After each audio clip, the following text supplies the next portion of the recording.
पालघरमध्ये मार्क्सवादी कम्युनिस्ट पक्षाच्या नेतृत्वात भव्य पायी मोर्चा काढण्यात आलाय। जवळपास 50 किलोमीटरचं अंतर पार करत हा मोर्चा पालघर जिल्हाधिकारी कार्यालयावर धडकलाय। या ठिकाणी तहसीलदार आणि प्रांत अधिकारी आंदोलकांच्या चर्चेसाठी आले, मात्र माकप नेते अशोक ढवळे आणि आमदार विनोद निकोले यांनी चर्चा करण्यासाठी नकार दिलाय।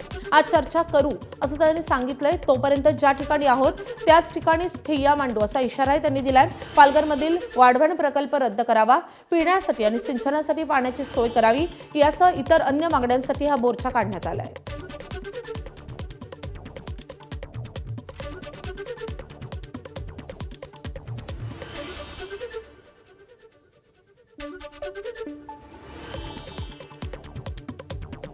तर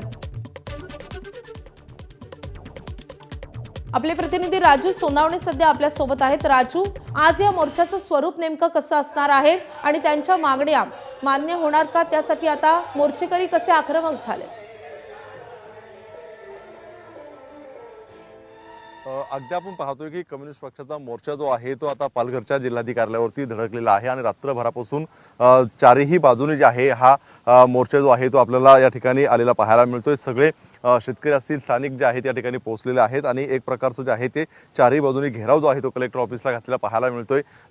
स्थानिकांच्या मागण्या आहेत, त्या मागण्यांसाठी हा सगळा मोर्चा आहे। खरं तर मुंबईवर सुद्धा काही वर्षांपूर्वी धडकलेला होता, मात्र त्यातली आश्वासनं पाळली गेलेली नाही, त्यामुळे पुन्हा एकदा आक्रमकपणे हा मोर्चा आपल्याला पाहायला मिळतोय। खरं तर विनोद निकोले जे आमदार आहेत ते सुद्धा या ठिकाणी गेटच्या समोरच रात्रभर या ठिकाणी झोपलेलं आपल्याला पाहायला मिळत होतं। त्यामुळे हा मोर्चा जो आहे तो आज यावरती तोडगा निघणार का हे पाहणं सुद्धा महत्त्वाचं राहणार आहे। आपल्यासोबत विनोद निकोले आहेत। विनोदजी, काय सांगाल, रात्रभर तुम्ही या ठिकाणी थांबलेला आहात, काय मागण्या आहेत, प्रशासन काय म्हणते? खरं म्हणजे हा पायी मोर्चा चारोटी इथून हायवेवरून निघाला। जवळजवळ 60-65 किलोमीटरचं अंतर कापून या ठिकाणी हा मोर्चा काल संध्याकाळी पालघर इथे कलेक्टर कार्यालयावर धडकलेला आहे। काल संध्याकाळी आल्यानंतर आम्ही प्रशासनाला सांगितलं की ही जवळजवळ 60-65 हजार लोक आहेत, यांना या आवारामध्ये घेतलं पाहिजे, परंतु आम्हाला त्यांनी गेटवर थांबवलेलं आहे। सर्व लोक या कलेक्टर कार्यालयाच्या चारी बाजूने सर्व लोक रस्त्यांवर सर्व झोपलेले आहेत, तिथे त्यांनी जेवणं केली। आमच्या 12 मागण्या आहेत खास करून प्रमुख। पहिली मागणी ह्या वनपट्टाधारकांची जी त्यांच्या कब्जामध्ये जे क्षेत्र आहे त्याची मोजणी करून त्याला 7/12 सदरी नोंद झाली पाहिजे आणि 7/12 हा सेपरेट दिला पाहिजे। आज वन खात्याचा मोठा 7/12 आहे, त्याच्यामध्ये 200-250 वनपट्टेधारक आहेत, तर आम्हाला तो की सेपरेट करून दिला पाहिजे, जेणेकरून शासनाच्या मिळणाऱ्या ज्या काही योजनेचा जो लाभ आहे तो त्याला मिळाला पाहिजे। त्याच पद्धतीने 60-70 वर्षापासून देवस्थान, गायरान वगैरे ह्याच्या जमिनी ह्या ठिकाणी लोक कसतायत, तर त्या त्यांच्या 7/12 सदरी नोंद झाली पाहिजे। कारण पालघर जिल्ह्यातून मोठे विकासाचे प्रकल्प गेलेले आहेत आणि या शेतकऱ्यांची जागा त्याचा संपादित झाली, परंतु बाधित शेतकऱ्यांना अजूनही त्याचा मोबदला मिळाला नाही। तो मोबदला कोणाला मिळाला की 1945च्या अगोदरचे जे जमीनदार होते त्यांच्या नावाने 7/12 आहे। 7/12 कधी ह्यांच्या नावाने घडलाच नाही आणि म्हणून ती पैशाची रक्कम सरळ त्यांच्या खात्यावर जमा झाली।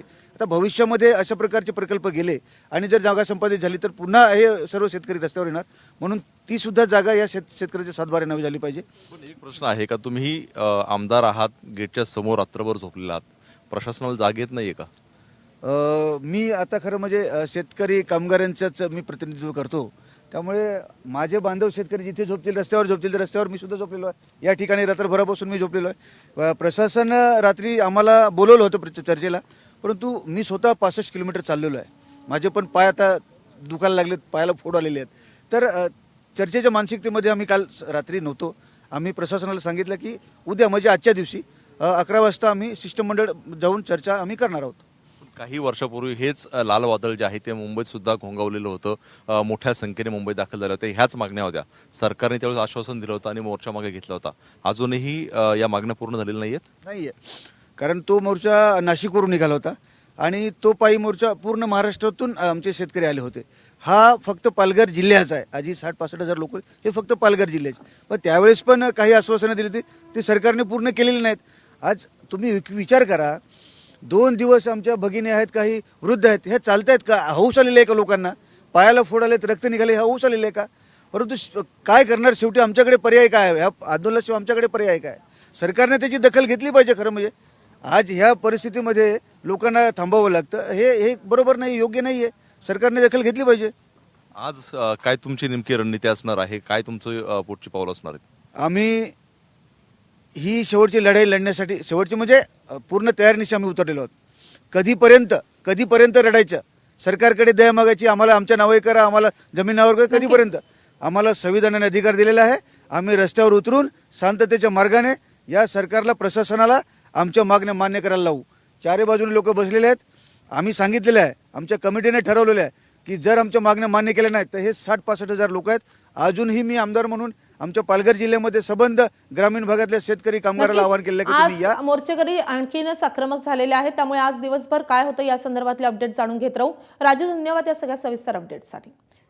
तर तिकडे अकोल्यातील हिवरखेडमध्ये भाजपच्या उमेदवाराला चक्क काँग्रेस आणि एमआयएमनं पाठिंबा दिल्यानं सर्वांच्याच भुवया उंचावल्यात.